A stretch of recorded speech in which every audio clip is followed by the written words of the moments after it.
There's a new battle for knowledge being waged on the internet. In one corner, you've got this absolute titan, Wikipedia, built over decades by millions of human volunteers. And in the other corner, a brand new challenger, born from pure code and powered by artificial intelligence. So let's dive in and see what happens when these two completely different worlds collide. And this isn't some abstract, far-off debate. It is happening right now, and the differences are stark. Just take a look. On the left, Wikipedia's entry for George Floyd. It calls him an African-American man who was murdered by a white police officer. Now look at the right, at GrokiPedia. It describes him as an American man with a lengthy criminal record. Whoa! This one single example really frames the core of our story today. What happens when we ask an AI to define our reality? So, the platform at the center of all this is GrokiPedia. It went live on October 27, 2025. This is the latest big thing from Elon Musk's company XAI, and it was launched with a super clear, really ambitious goal: to create an AI-powered encyclopedia that could go head-to-head with Wikipedia. But that begs a huge question, right? I mean, why would you even try to challenge one of the absolute giants of the internet? What problem was GrokiPedia actually created to solve? Well, it turns out GrokiPedia didn't just appear out of thin air. Not at all. It was actually born from years of very specific and very public criticisms that have been leveled against its human-edited rival. And let me tell you, no one has been a more vocal critic than Elon Musk himself. His feud with Wikipedia has been escalating for a while now. It kind of started back in 2022 when he accused Wikipedia of losing its objectivity. By 2023, he was literally offering to donate $1 billion if they would change their name to Dickopedia. Yep. And by 2025, he wasn't just talking anymore. He moved from denouncing Wikipedia to launching a direct competitor. And here's the mission statement, straight from the source. It's really framed as the solution to all of Wikipedia's supposed flaws. The key phrases you got to pay attention to here are maximum truth-seeking over consensus-driven editing. So the argument they're making is that while Wikipedia relies on what a group of human editors can agree on, GrokiPedia is going to use AI to find a more objective, ultimate truth.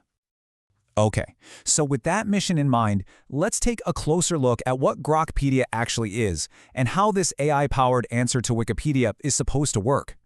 First, let's talk about that name, Grok. It's a pretty fascinating choice, actually. It was coined by the science fiction author Robert Heinlein way back in his 1961 novel, Stranger in a Strange Land. And it means to understand something so profoundly, so intuitively, that you basically merge with it. It's a really powerful, ambitious word that signals the platform's goal of a deeper, almost empathetic understanding of knowledge itself. Now, how it's built is just completely different from Wikipedia. It's a totally closed, top-down system. So first, the Grok AI model writes and synthesizes all the articles. We're talking over 885,000 of them right at launch. Then, that very same AI manages and fact-checks the content. And this part is critical. Humans can't directly edit anything. The most you can do is submit a suggestion through a form, which the AI then reviews.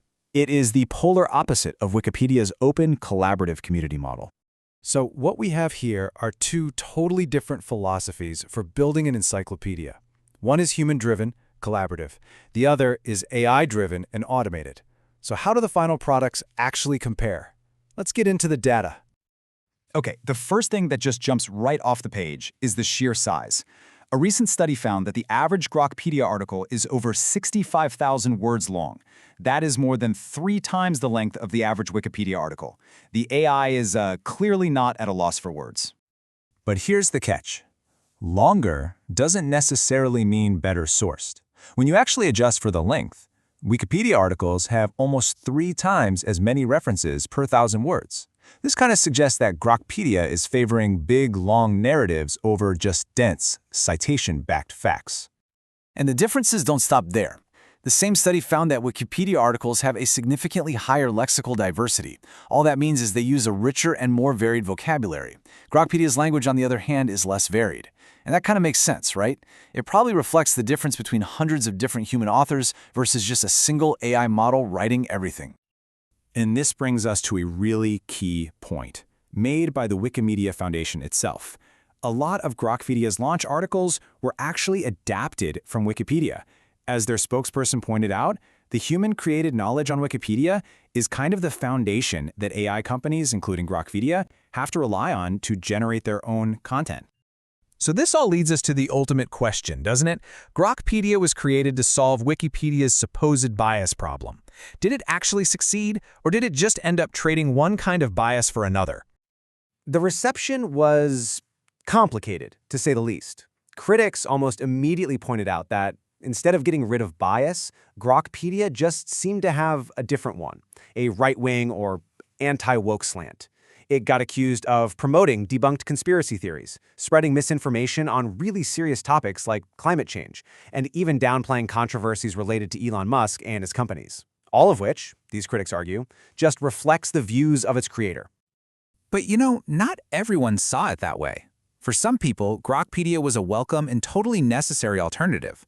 Like this one Reddit user put it, they see Wikipedia as old and close-minded, and they think GrokiPedia is a source that presents viewpoints you don't always get from the mainstream.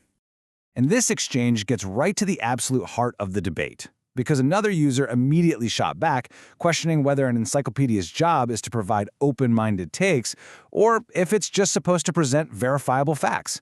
This captures that fundamental disagreement over what an encyclopedia should even be. This whole clash brings us to a concept called the epistemic opacity paradox. It sounds complicated, but it's pretty simple. With Wikipedia, any bias is pretty transparent. You can see the edit history, you can read the arguments on the talk pages, and you can debate the changes. It's visible and it's correctable. But with GrokiPedia, the bias is opaque. It's hidden deep inside the complex, unaccountable machinery of an AI model. And that leaves us with one final and pretty profound question. This isn't just about two websites. This is about the future of knowledge itself. Do we want a future that's built collectively, where our disagreements are out in the open and can be debated?